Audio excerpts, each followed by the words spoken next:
A very good evening. You're watching Primetime News on TV1. For the Newsfirst team, I'm Stephen Machado. And I am Hashini Patirana. Let's start off with a look at your headlines for tonight. Mahinda Rajapaksa's security officer Neville remanded for amassing over 28 million rupees in illicit assets and evading bribery probe.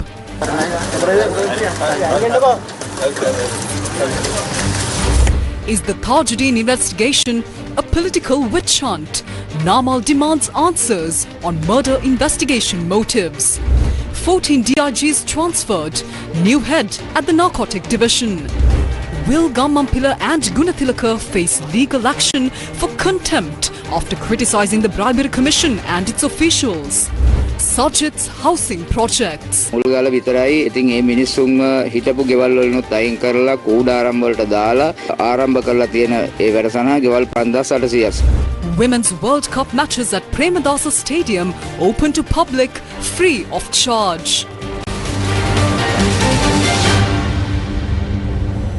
In a top story tonight, Neville Vanyarachi, the Chief Security Officer of former President Mahinda Rajapaksa, has been remanded until the 17th of October. He was taken into custody by the Commission to investigate allegations of bribery or corruption over suspicions of illegally acquiring assets and property worth 28 million rupees. Now, he was produced before the Colombo Chief Magistrate Asanga S. Bodargama this afternoon. Neville Vanyarachi appeared before the Commission to investigate allegations of bribery or corruption at around 9:30 this morning to make a statement. Subsequently, he was arrested and produced before the Colombo Chief Magistrate at around 3:45 p.m.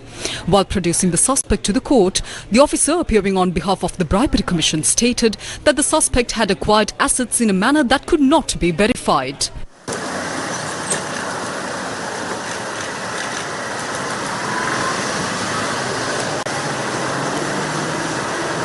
Excerpt. Your Honour, according to a written complaint received by the Bribery Commission on the 24th of July 2014, this investigation was initiated. Subsequently, in December 2016, he was asked to provide the information required for the investigation, but he did not provide it properly. Over the past 7 years, he has failed to appear before the Commission to provide statements and the information needed for the investigation. In August of this year, he provided some information, but it was incomplete. According to the investigations conducted so far, it has been revealed that the suspect earned 28 million rupees exceeding his lawful income. Your Honour, the suspect was notified on several occasions to provide a statement regarding this matter, but he did not appear. Even when phone calls were made, he did not respond. Ultimately, he answered one phone call for 52 seconds, during which he stated that he could not come at that time. End of excerpt. Investigation officers informed the court that the suspect's statements revealed details regarding the illicit assets he had acquired. Excerpt. It has been revealed that the suspect had acquired a fuel station on a land of 3 acres and 7 perches in Walasmulla, a house valued at approximately 4.5 million rupees in Pallakale, and a house worth 12.5 million rupees in Navinda Maharagama. In addition, Your Honour, it has been revealed that he had acquired a house valued at 15.6 million rupees in Dematagoda, a hotel on 44 perches in Thissa Maharama, and a land valued at approximately 40 million rupees in Madivela. Furthermore, information has come to light that the suspect owns leased shops in Beliatta and Veerakatia. It has also been revealed that he possesses many buses and tipper trucks, which are operated by his relatives. Therefore, further investigations are required to determine how much income he earns from these vehicles. End of excerpt. Meanwhile, a series of revelations are currently being made regarding the 2012 murder of national rugby player Wasim Tajuddin. These revelations have surfaced during interrogations into Kehel Baddara Padme, Bako Saman, Thamili Lahiru, Commando Salinta and Panadura Nilanga, who were arrested in Indonesia and are currently under detention orders. During investigations, it was revealed that Bako Saman and his group were involved in the trafficking of crystal methamphetamine or ice. As a result, authorities discovered a stock of white crystals and powder mixed with ice and buried in Middenia. 2 containers filled with this stock had been buried on a plot of land belonging to Piyal and Sampath Manamperi, who were engaged in local politics under the Sri Lanka Podujana Peramuna. The Manamperi brothers are currently in custody and investigations are ongoing based on the information they have disclosed. Aruna Vidanagamage, alias Megasare Khadja, who had once worked closely with this group, later distanced himself from them and made public statements regarding various crimes. He was gunned down on the 18th of February this year. Sampath Manamperi has now revealed that the firearm used in the killing of Megasare Khadja was supplied by him. Meanwhile, police revealed the day before yesterday that new evidence concerning the murder of national rugby player Basim Tajuddin emerged from a statement given by Khadja's widow to the Criminal Investigation Department. She had identified through CCTV footage that on the day Tajuddin was murdered, among the group of people who followed his car was also Megasare Khadja. On the 17th of May 2012, Basim Tajuddin was murdered, and over the years, numerous incidents, including evidence concealments, were reported in connection to this crime. On the 20th of September 2018, the CID reported to court that a Defender Jeep bearing registration WPKA0642 belonging to the Cyrilia Savia Foundation had been used in the abduction of Basim Tajuddin. Meanwhile, SLPP national organizer Namal Rajapaksa suddenly convened a media briefing yesterday and challenged the recent revelations related to the Tajuddin murder. The CID is continuously fabricating false evidence to please their government. If a woman identified this man through his posture in the CCTV footage, the government should also dig into whether this man was her husband, where she was living in the past, with whom she was living and who she associated with. Minister Nalinda Jayatissa today responded to this statement made by parliamentarian Namal Rajapaksa during his sudden press conference yesterday.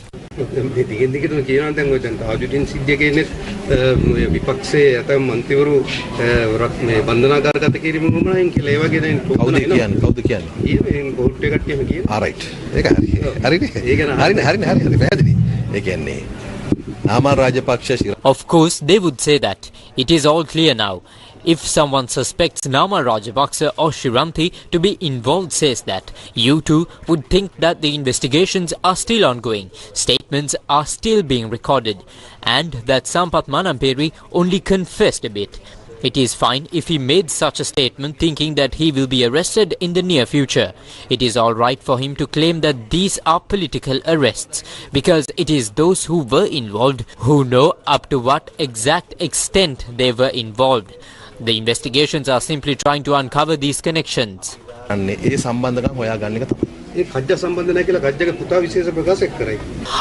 going to say anything about that. These are all still being investigated. Also, this is a murder that took place many years ago. The Ranil Sajid government did not properly look into it. Neither did any other government that came into power thereafter. But now, we have started to investigate this again. These investigations are being carried out based on the statements provided by Sampath Manamperi upon his interrogation. I cannot comment on anything being said by Khadja's wife or his son, as it's all in investigation level.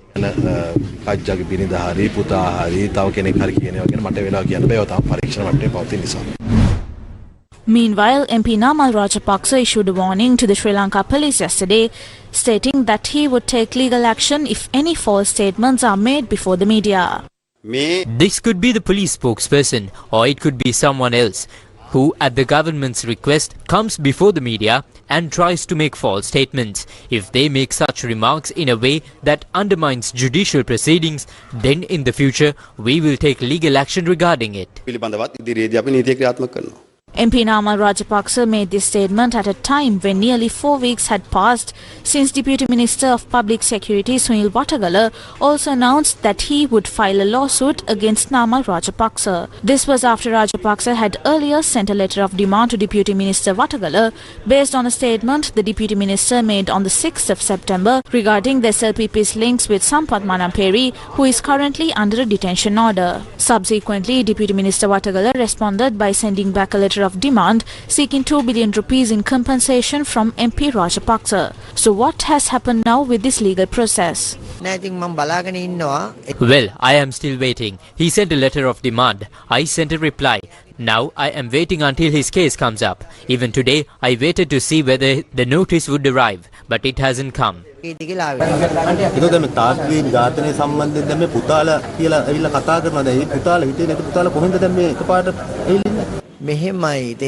moment the Tajuddin murder case resurfaced, many politicians began to panic.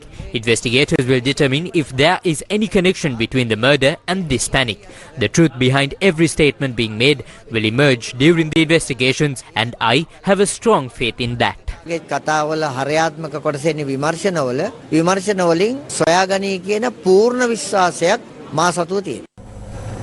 Deputy Inspector General of Police Oshan Heva Vitharana, who was in charge of the Police Narcotics Bureau, has been transferred as the DIG in charge of the Kegol Division with immediate effect. The transfer has been made following a decision by the National Police Commission. DIG Ashoka Dharmasena has been appointed as the new head of the Police Narcotics Bureau. According to a decision by the National Police Commission, 14 DIGs have been transferred with immediate effect.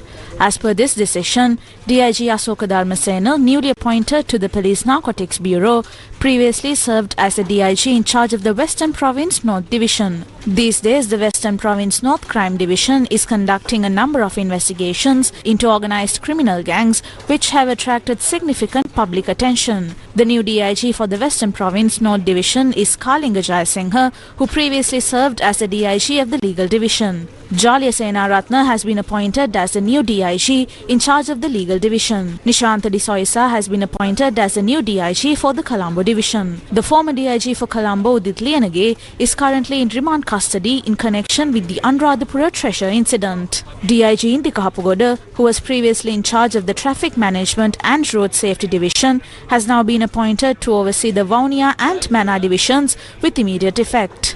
DIG WPJ Senadera has been appointed as a new DIG in charge of the Traffic Management and Road Safety Division. DIG KAJ Koditwaku has been appointed as the DIG in charge of the Central Crime Investigation Bureau. DIG DMMAB Mahagirigalla, who previously served in Ratnapura, has been appointed as the Executive Director of the National Police Academy.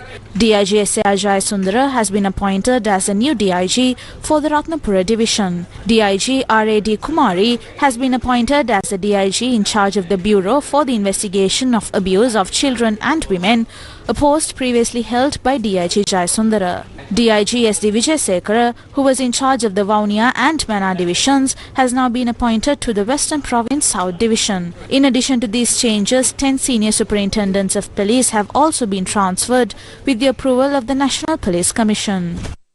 Newsfirst, with the people. Director General of the Commission to investigate allegations of bribery or corruption, Ranga Disanaika, responded to allegations made by several politicians. This was at a media briefing held today.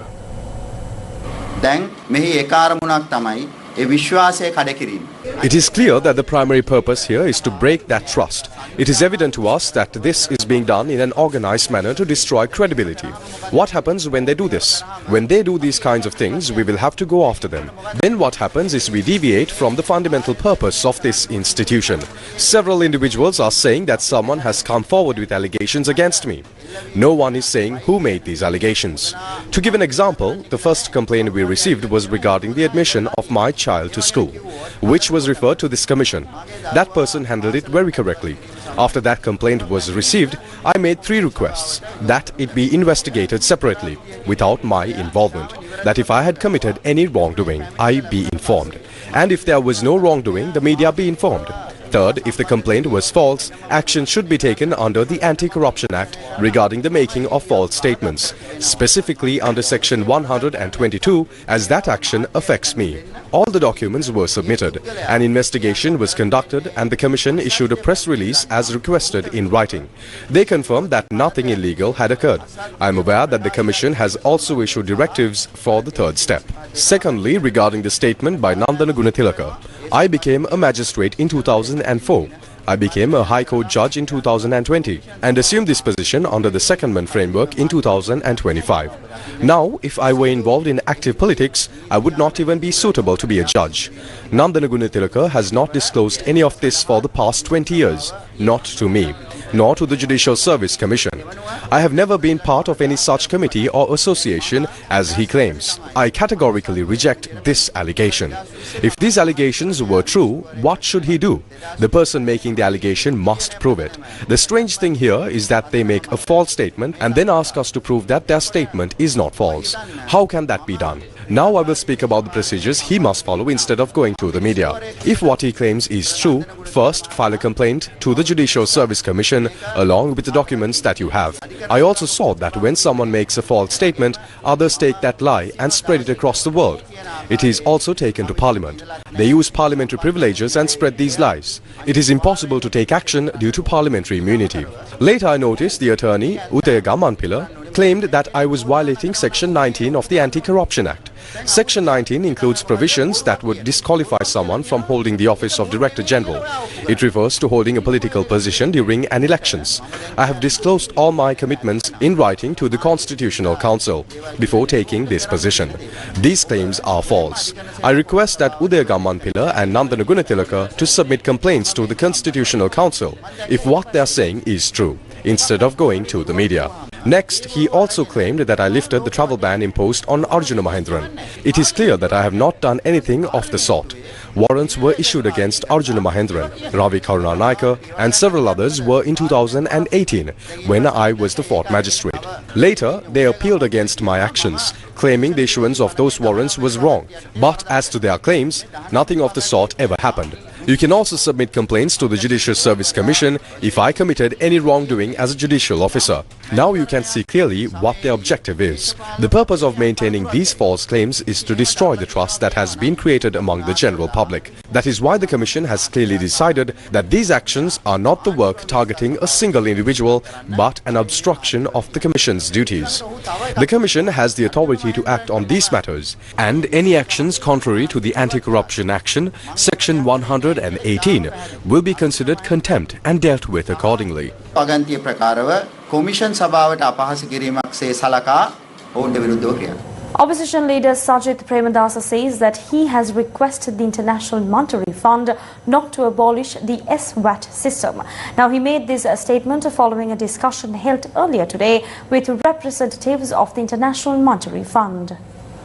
Representatives of the International Monetary Fund, including the mission chief for Sri Lanka, Ivan Papageorgiou, met with opposition leader Sajith Premadasa at his office in Colombo earlier today. We specifically highlighted that removing the SWAT facility, which was said to take effect from the 1st of October, would cause significant harm to our country's exporters. We requested the IMF to take immediate steps to halt the removal of the SWAT facility, as doing so would be especially beneficial for the export sector in Sri Lanka. At the same time, there is no sustainable solution currently in place to address the extreme poverty in our country. While it is true that the relief program provides some support to the consumer sector, there is no comprehensive program in Sri Lanka to reduce poverty through a coordinated approach covering investment, production and exports. Experts have shown that. As a result, nearly 50% of our population continues to live in poverty. නොතිබීම තුළ මේ වන විට අපේ රටේ 50%කට ආසන්න ප්‍රමාණයක් දුප්පත්කමින් පෙළෙනවායි කියන එක විශේෂඥයින් ගණනාවක් පෙන්වලා දීලා තියෙනවා. Meanwhile, Deputy Minister of Housing T.B. Sarath stated that numerous irregularities in the housing projects implemented on behalf of the people during the time Sajith Premadasa held the Ministry of Housing are now being revealed. We specifically handed over the investigation into the misuse of funds in the Housing Development Authority to be conducted through the Presidential Secretariat.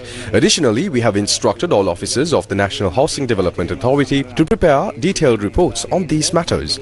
Observations on these issues have already been carried out. I personally went to inspect some of the houses that were constructed. In Jaffna, more than 58 houses were started with foundations laid by the 2015-2019 government. They removed people from their existing homes and placed them in temporary shelters and started this housing program from scratch. Around 58 houses were built in this way. Normally, it is not possible for anyone, even the most skilled engineer, to construct houses like this. Yet, this was done, and approximately 44,000 houses across the country have been named after various ministers, giving honour to those ministers. These houses, which were initiated in the names of ministers, are now completed and occupied. In addition, there are over 22 houses that were started by the National Housing Development Authority with a budget of 600,000 rupees each. These houses are at different stages. Some have walls completed, some are at the foundation level, and some are at the ground level. Across these stages, about 60 houses have been partially completed and roofed. The person responsible had a major plan in place. If someone wanted to learn management, he would direct them to him. To understand the plan properly, the best place is to examine the houses constructed under the National Housing Development Authority's program, with foundations and construction already laid. By observing these projects, the plan becomes very clear to anyone studying it. Did a group of MPs place footnotes in the 2015-16 bond scam inquiry committee report to protect Ranil Wickremesinghe? Well, today journalists posed this question to Harshana Rajakarna, MP of the Samagi Janabalavega, who was involved in placing those footnotes at the time. Now, the journalists raised this question while inquiring about the opposition's preparedness to work as a coalition, claiming it was to safeguard democracy. නිරන්තර සිද්ධිය සම්බන්ධව ඔබතුමාලා ෆුට්නෝට් ලියලා ඒ කාලේ රනිල් වික්‍රමසිංහ මහත්තයාව ආරක්ෂා කළා. දැනුත් දැන් මේ ප්‍රජාතන්ත්‍රවාදී ආරක්ෂා කරන්න ඕනේ කියලා රනිල් වික්‍රමසිංහ මහත්තයා ආරක්ෂා කරන එක නේද කරන්නේ? රනිල් වික්‍රමසිංහ මැතිතුමා කියන්නේ එක පුද්ගලෙක්. තුමාව පෞද්ගලිකව ආරක්ෂා කිරීමේ වගකීමක් අපිට කිසිසේත්ම නැහැ. ප්‍රජාතන්ත්‍රවාදී ආරක්ෂා කරන්න ඕනේ කියලා විපක්ෂයේ ඔක්කොම පක්ෂ එකතු වෙලා ඉස්සරහට යන්න උත්සාහ කරනවා. ඒක ඇතුලේ ඉන්නවා අරගලයේ කරපු ජනතාවට ගහලා ඒ අයගේ බදු මුදල් වලින් වන්දි අරගත්තු අය. ඒත් එක්ක ඔබතුමාලට ගමනක් යන්න පුළුවන් නේද? දක්ෂිණාන්ත දේශපාලනය පිළිගන්න එක්සත් ජාතික පක්ෂය වගේ කණ්ඩායම් එක්ක සමගි ජන බලවේගය එකතු වීමේ කිසිම ගැටලුවක් නැහැ. නමුත් විපක්ෂයේ ඉන්න සියලුම බලවේගත් එක්ක අපි ඉදිරියේදී දේශපාලන වශයෙන් මැතිවරණ වලට මුහුණ දෙනවා කියන එක මිත්‍යාවක්. How does the government view the solidarity between opposition parties? This was the response of Minister Bimal Ratnayake.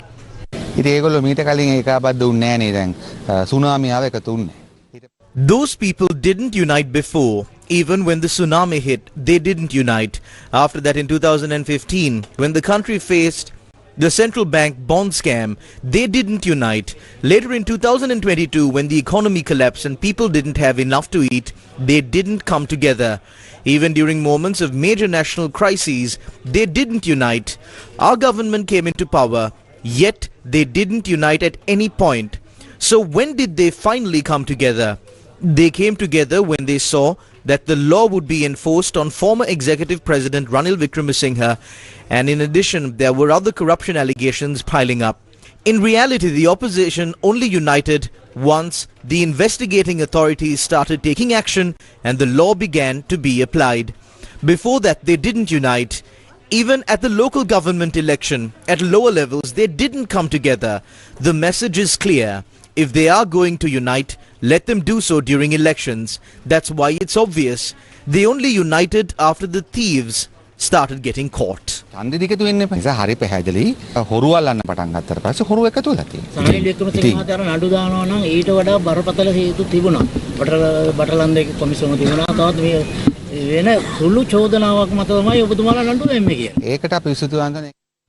We are grateful for that. It shows that they accept that Ranil Wickremesinghe committed far more serious crimes.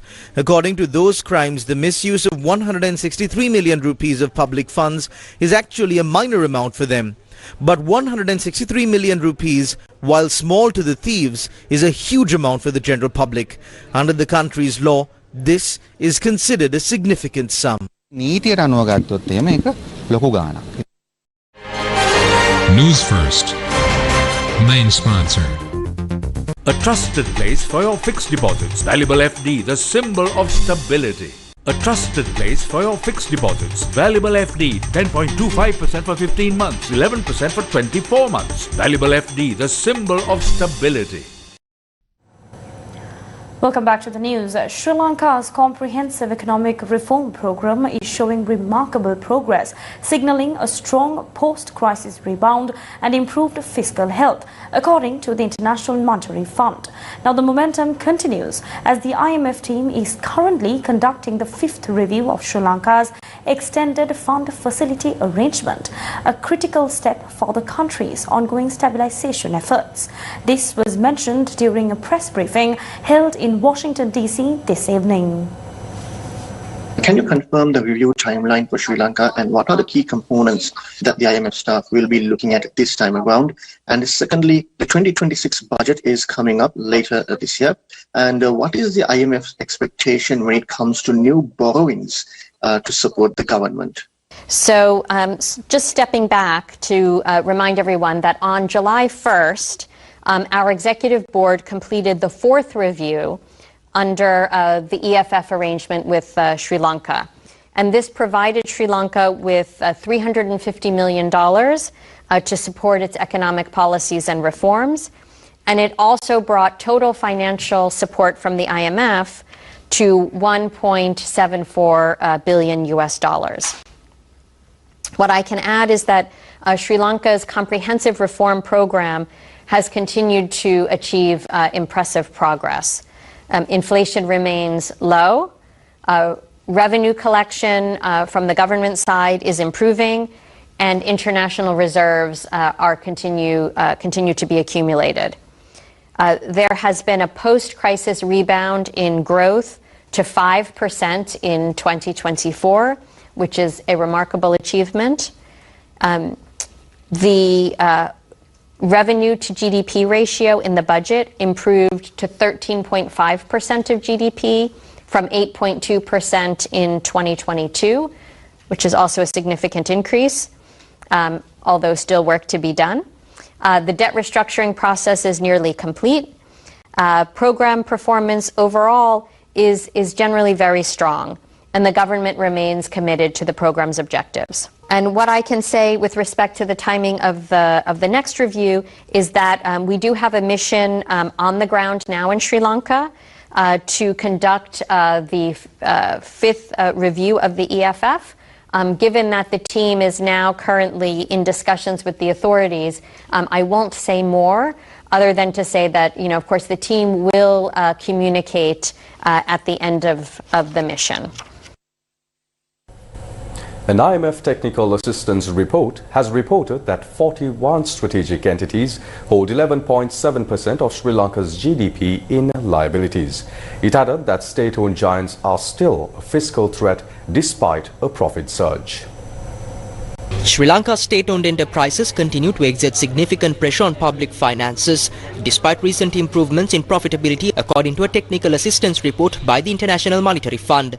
The report, part of Sri Lanka's efforts to publish its first fiscal risk statement by mid-2025, highlights the structural and financial vulnerabilities of the SOE sector and its implications for fiscal sustainability.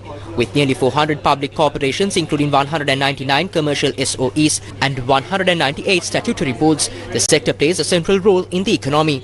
Of the 199 commercial SOEs, 41 are considered strategically important, operating in critical sectors such as energy, ports, water, food and construction. These 41 entities alone held 3.2 trillion rupees in liabilities at the end of 2023, 11.7% of GDP, with 5 major entities accounting for 90% of that total. The financial performance of SOEs has historically been weak. From 2018 to 2023, the government recorded net outflows averaging 80 billion rupees annually, driven largely by losses at the Ceylon Electricity Board, Ceylon Petroleum Corporation and the Sri Lankan Airlines. These losses stemmed from pricing policies that kept fuel and electricity prices below cost recovery levels, operational inefficiencies and external shocks such as oil price volatility and currency depreciation. However, 2023 marked a notable turnaround. The sector posted 174 billion rupees in profits, a 950 billion rupee improvement from the previous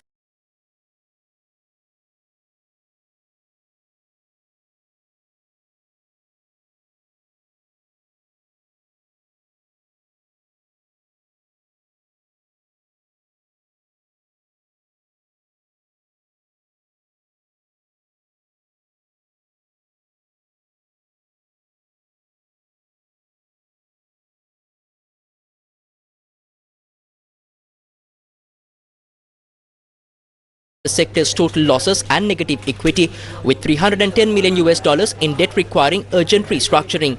To address these risks, the government has introduced reforms under the Public Financial Management Act, mandating enhanced reporting, strategic planning and risk disclosure by SOEs.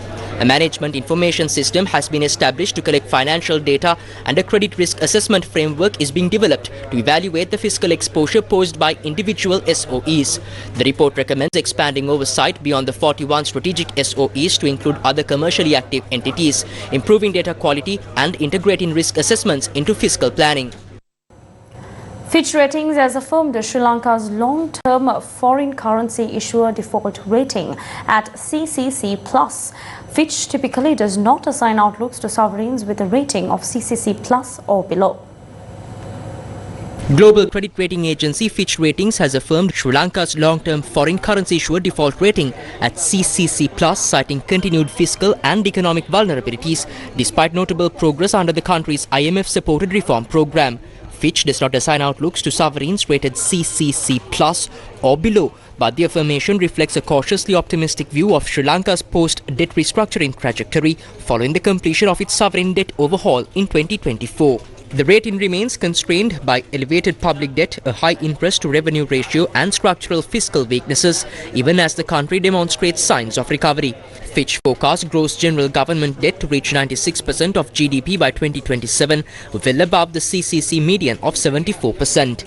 However, the agency acknowledged substantial progress under the 48-month IMF program, including the passage of the 2025 budget aligned with IMF targets, restoration of cost recovery pricing for electricity, reforms in tax compliance, revenue administration and state-owned enterprises. Sri Lanka's primary fiscal balance has improved significantly, shifting from a 5.7% deficit in 2021 to a 2.2% surplus in 2024, with an average surplus of 2.7% of GDP expected between 2025 and 2027. Fitch projects the overall fiscal deficit to narrow to 4.2% by 2027. On the external front, foreign exchange reserves have rebounded to $6.2 billion as of mid-2025, up from a low $1.9 billion in 2022. The external liquidity ratio has nearly doubled to 96.5%, and reserves are expected to rise further to $6.4 billion by year-end. The economy is also showing signs of stabilization, with GDP growth of 5% in 2024 and 4.8% in the first half of 2025, driven by a strong performance in industry and services. Fitch forecasts full-year growth at 4.4%, moderating to 3.6% by 2027. Inflation is expected to remain low but gradually rise to 5% in line with the central bank's target. Despite these gains, Fitch warns that risks remain high, particularly beyond 2027, and that sustained reform momentum is essential to maintain macroeconomic stability and investor confidence. The Sri Lanka Export Development Board, in partnership with the Asian Development Bank, kicked off stakeholder consultations for the National Export Development Plan 2025 to 2029, in a major step toward boosting the country's global trade competitiveness and sustainable economic growth. The Sri Lanka Export Development Board, in collaboration with the Asian Development Bank, officially commenced a series of stakeholder consultations today to develop the National Export Development Plan for the years 2025-2029, a strategic blueprint aimed at strengthening the nation's export competitiveness and driving sustainable economic growth. The inaugural consultation session was held at the EDB headquarters in Colombo, drawing together a diverse group of stakeholders, including representatives from government institutions, private sector bodies, industry associations and development partners. You mentioned this is a pivotal initiative that will literally shape the country's industry and export landscape over the next few critical years. Of course, Sri Lanka has long been a trading nation.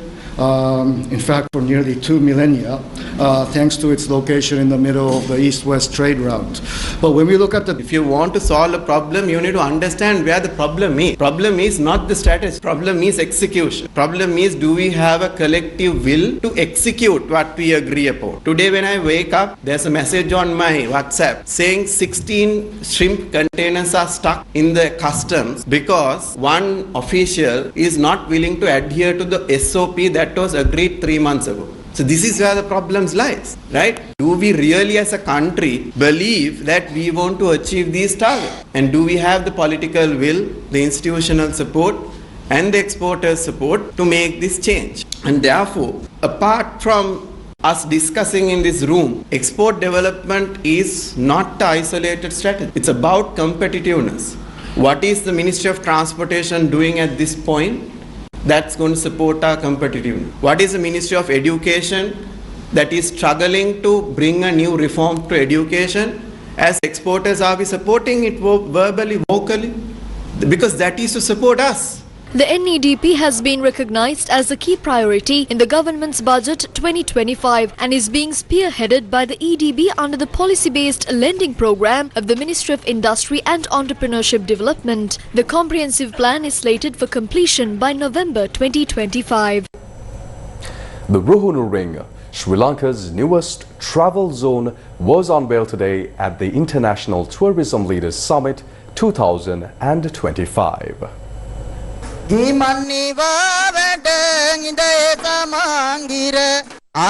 International Tourism Leaders Summit 2025 was held in Colombo today, forming a key highlight of the Sri Lanka Tourism Expo 2025 in celebration of World Tourism Day falling on the 27th of September. President Anurukumara Dissanayake attended the summit as the chief guest. This year's summit brought together policymakers, experts from tourism, travel and hospitality sectors, international community in Sri Lanka, diplomatic missions and even students from across the island. Minister of Foreign Affairs Vijitha Herath, addressing the summit, emphasized and appreciated the support received from the international community as Sri Lanka approaches its tourism arrival targets. All of us know that the tourism sector is not just a mere industry. It is a reflection of Sri Lanka's culture. It is a reflection of Sri Lanka's natural beauty. It is a reflection of the hospitality of all Sri Lankans. It is important to move forward from just considering this as an industry and take Sri Lanka's culture, our national heritage, and the hospitality of all Sri Lankans to the world. Already our income from the tourism sector has exceeded $2.2 billion for this year. 1.725 million tourists have visited Sri Lanka. We are moving towards our targets. Also, we have no intention to do anything to reduce the quality, simply to increase that number. The theme of this year's summit is transforming tourism for sustainable prosperity. I think the perspective here is the requirement of new product development in tourism. Actually, if you've been thinking about the future of tourism in Sri Lanka, we need to think about three aspects. One aspect is the connectivity and the accessibility, where we need to have the air connectivity properly sorted out. And the other aspect is the investment, as well as diversifying the investment within the country. And the third aspect is the new product development. So new product development is creating engagement with the people, plus increasing what, as I said, the particular income generation of tourism. So income generation happens when the people are engaging and having more activities in tourism.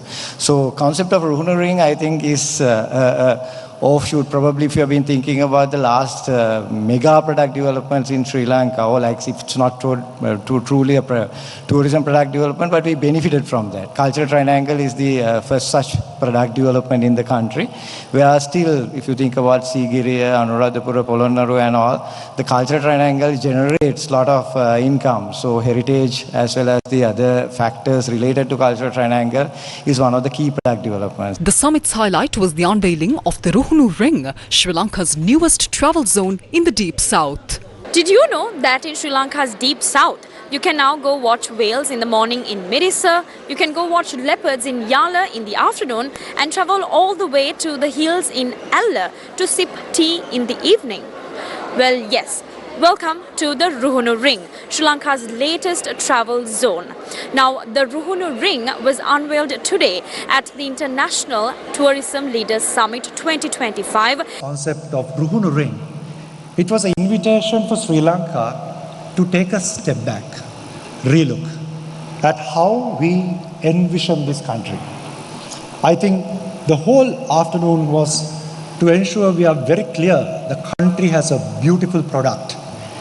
But the elephant in the room is $171 is the per day spend. How do we double that? How do we quadruple that? Now, to do that, if we don't think of new products, like Miguel spoke about, the Pico Trail, Sri Lanka will be stuck in the triangles. Luckily, the coconut triangle moved from Kurunagar finally to the north. Ruhunu Ring connects 300 kilometers. The micro brands, the destination brands, it's a new invitation for the industry, our next generation, to reimagine what Sri Lanka tourism can offer. So if you just take a look at what this ring offers, starting from Bentota, we've got micro brands. Starting from Ambalantota, you are going down Hikkadua. And if you really see, some of our best destination brands are beautifully captured in the Ruhunu Ring. And if you see, as a cyclist, when I ride around this ring, moment you go to the northern side of it, you're bouncing against the beautiful misty mountains. And that's a different down south. If we start relooking and reimagining this, that's the potential what the Ruhunu Ring can offer. If all of us get together and do the same thing over and over, well, we will get another $175. The need is for radical change. The Ruhunu Ring is a curated circuit across Sri Lanka's deep south, offering tourists an experience inclusive of wildlife, culture, adventure and sports, Ayurveda and culinary. The International Tourism Leaders Summit 2025 also featured a panel discussion among the prominent leaders of the tourism industry on the topic Tourism Innovation and Connectivity for the Future of Sri Lanka's Tourism. The winners of the All-Island Inter-School Tourism Club Competition Grand Finale 2025 were awarded with prizes and certificates at the summit. The awards were presented by President Anurukumara Dissanayake.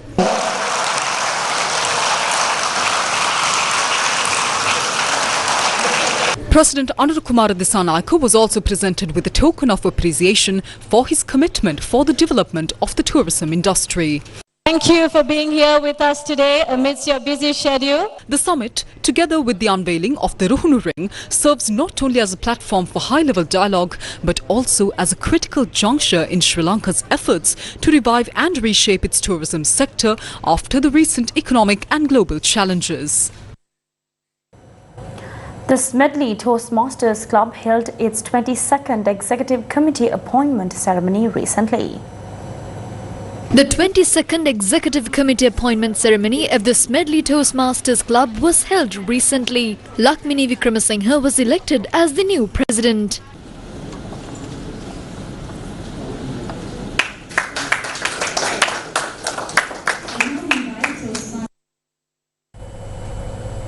Fox Resorts Jaffna and Ramada Colombo have partnered to bring the rich culinary heritage of the North right to the city.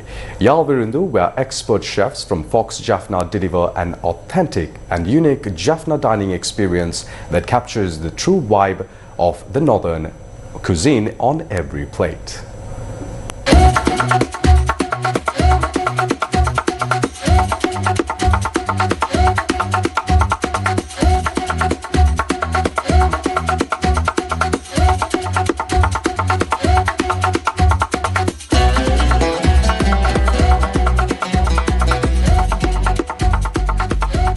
Do you want to experience Jaffna cuisine in Colombo? And if you're around Colombo during the next few days, this is the place for you to come, the Jaffna Food Festival. So I have done a lot of adventurous things during the past few months, and I believe this is something new to me as well, something very unique, because diving into Jaffna cuisine is something very different, the northern flavors of Sri Lanka. So let's go and let's deep dive into this and let's see what Jaffna has to offer to you. Yalvirindu, an authentic experience brought to you by Fox Jaffna and Ramada Colombo, will give you an unique opportunity to experience the rich flavors of the north, as the chefs from Fox Jaffna are here to deliver an authentic culinary experience, bringing the true Jaffna vibe right to your plate in Colombo. So today we have a range of authentic Jaffna cuisine that is mainly found in Jaffna, that we brought all the way from Jaffna to Colombo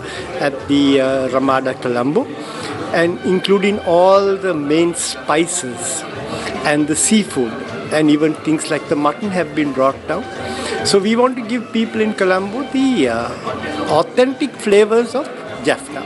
At Yal Virender, you don't just eat the food, you experience a tradition.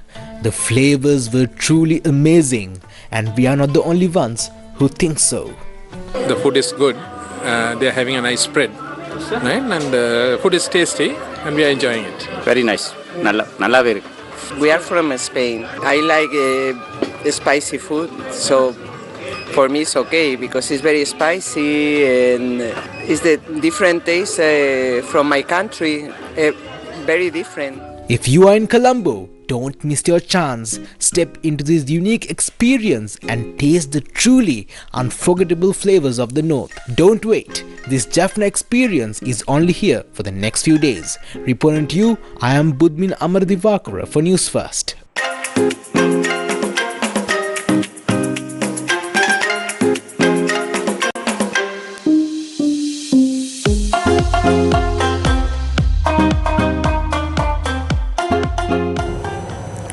Today, on the auspicious occasion of Vijaya Dasami, the annual Veil Puja was grandly celebrated at the Shaktivel temple located within the head office of the capital Maharaja Group. Today, on the auspicious occasion of Vijaya Dasami, special worship ceremonies were held at the Shaktivel temple located within the head office of the capital Maharaja Group at Braybrook Place, Colombo 2.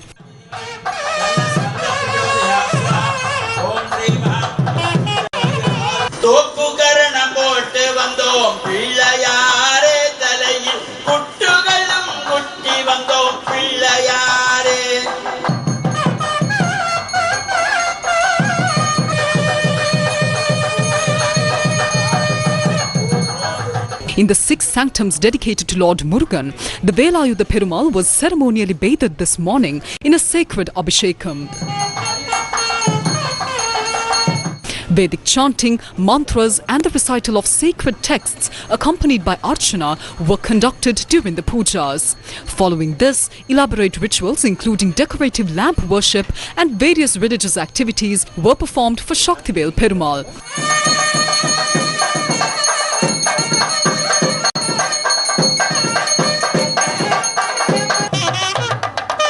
The special rituals were held in the presence of chairman of the capital Maharaja Group, Sashi Raj Mahindran.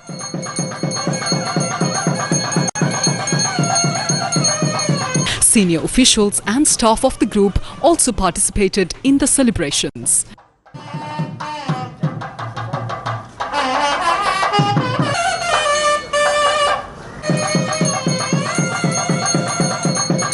Chitra Mayura Vaganayura Jadamat Pedamat Jadama Pedama Jadabada Jadamat Pedamat.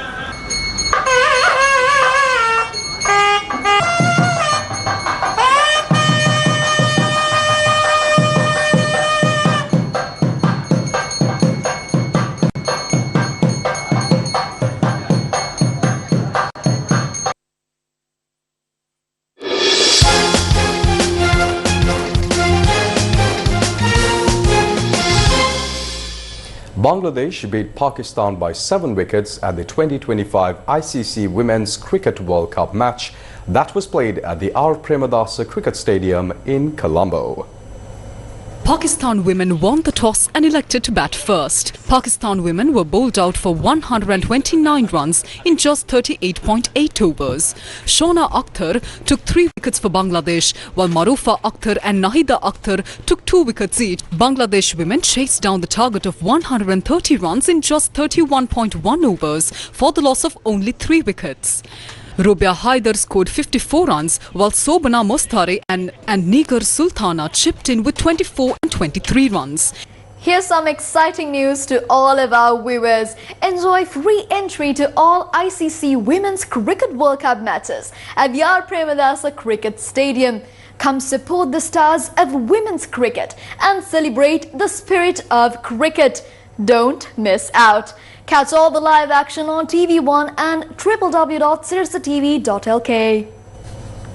Sri Lanka will be taking on Australia at the R. Premadasa Stadium on Saturday the 4th of October, while India takes on Pakistan at the same venue on the 5th. Now, all matches of the 2025 Asia Cup T20 cricket tournament are being broadcast live on TV1 and the official broadcasting rights holder, and streamed live on www.sirasatv.lk. Now, in more local news, if you want to enjoy pristine and beautiful beaches in our country, indulge in water sports like surfing and experience the rich, vibrant culture, there's no better place than Arugambe. We leave you tonight with this glimpse of Arugambe, featured in beautiful Sri Lanka.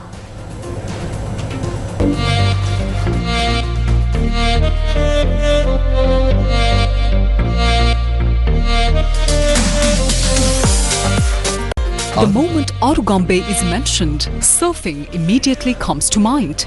Locals and tourists alike flock here to ride its waves.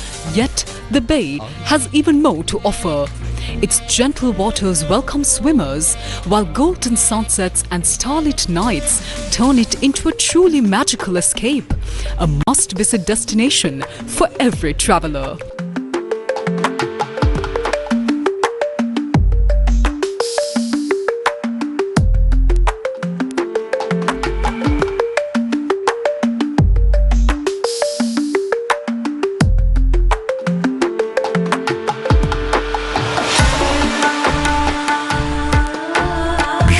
Sri Lanka.